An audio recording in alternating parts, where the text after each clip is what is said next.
Guys, what is going on? It is Mike. Welcome to the channel. We're going to unbox the Beats Studio Pros that just came out. I have them in sandstone, and we're going to compare them not against the AirPods Max, which seems like it would be the obvious comparison. We're going to compare them against the previous generation Studio Pro headphones from like maybe 2019 when they were refreshed.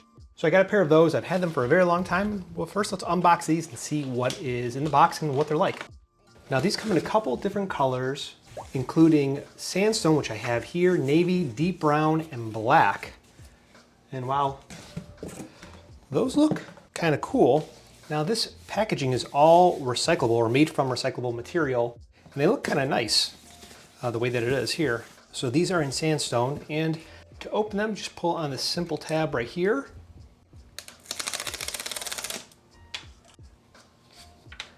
That falls apart. Now this paper here is like translucent. Yeah, it's like translucent. And we see here it does say sandstone. Got the Beats branding here. And everything is in this small little case.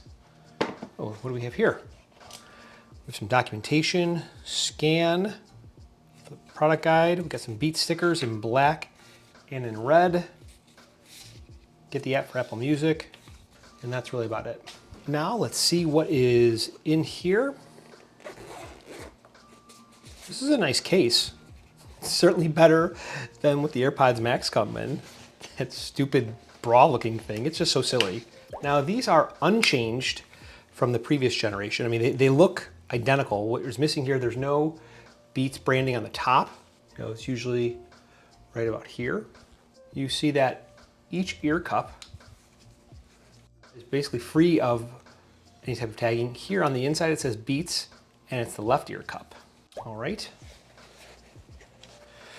We have a USB, oh no, I'm sorry, this is a 3.5 millimeter jack to 3.5 millimeter jack. And then we have a USB-C to USB-C cable. All right, and that's about it. You could probably stick a charger in here as well if you wanted to. We're gonna power them on by holding on this power key here.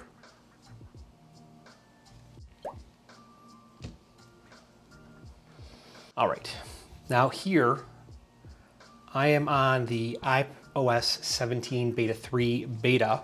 So this is not gonna show the card, which you would normally get, where it shows the color of the headphones and everything. Click on Beats Studio Pro, connect to the headphones. Okay, and they're connected. Okay, so now I can see right off the bat, these are much of a tighter fit than the AirPods Max, which isn't bad. It's actually not, these are not bad if you wear a hat often, which maybe have you seen me without a hat and maybe a handful of times. But let's hear some music. So these do not have automatic switching. So what that means is as soon as I put them on my head, they don't know, or there's no type of automatic ear detection to know that it's on my head. So I actually had to switch to those headphones, which from my AirPods Pro, which are right here next to me. That sounds good. I want to get them to sit on my ear so there's not bleed. The side button here is going to give you to stop audio, raise the volume, lower volume, and then the inner side will fast forward or rewind. All right, so now we listen to a song.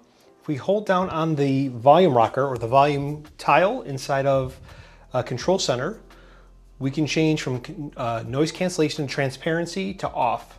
Spatial audio, this sounds good.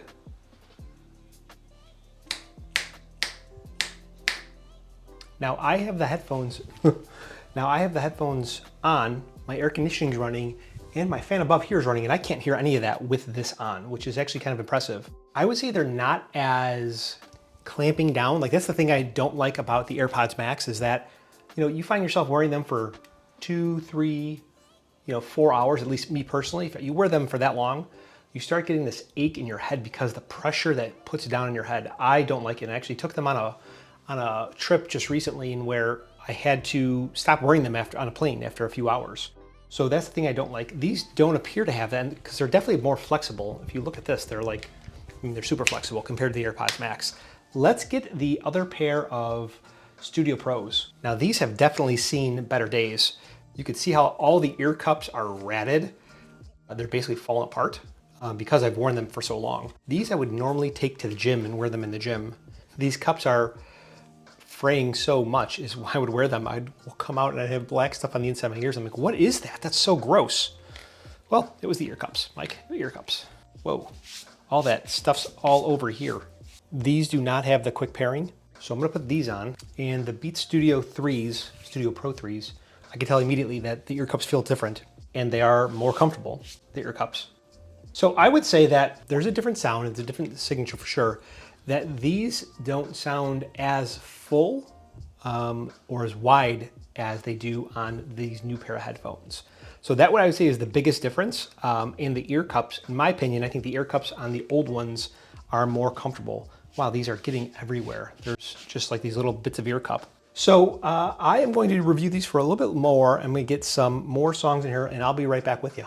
Okay, so I just wrapped up about 90 minutes of listening time and I've listened to several different types of music, several different types of content using the Studio Pros. And what I can tell you is that I like the way they sound, I like the way that they feel. They're very light on my head, but while I was listening to that content, it did sound good. The transparency mode was actually very good. I was sitting in the room with my wife and my son while they were talking, listening to a soccer game, and I really couldn't even hear them over the headphones. So I do like that as much. I'm not necessarily sold on the fact that unlike the more modern AirPods, that when you take them off that they stop playing. I don't like that at all. I don't like the fact that there's no on-ear detection. And actually I struggled with taking them off my head and then trying to use Siri on my phone. So that's something you need to be mindful of. I would say that the cushions were, I think in the beginning, where I wasn't just maybe used to the way that they felt in comparison to that on the Studio 3s. But the Studio Pros do feel nice. And when I take my head off, it's actually not really an issue for me. I wouldn't consider downgrading from the AirPods Max unless you had a specific thing that you didn't like about the fit or finish. Again, for me, it's the fit and finish is not it, because the weight is just too much of a clamping pressure on my head. But I think it's actually a nice pair of headphones. It's not a bad price, especially if you're thinking about upgrading from these Studios 3s that are 3, 4, 5 years old at least. Now, I do own the XM3s, and I like these as well. These are very comfortable to use. I actually use these to edit videos. But I would say if you're looking for a pair of headphones, the Studio Pros are really just initial impressions. They are pretty good. Now, I'm gonna continue to test them and I'll post a long-term review after I use them for, I guess, probably like a week or two. And let me know if you have any questions down in the comments below. My name is Mike and I will talk to you guys in the next one.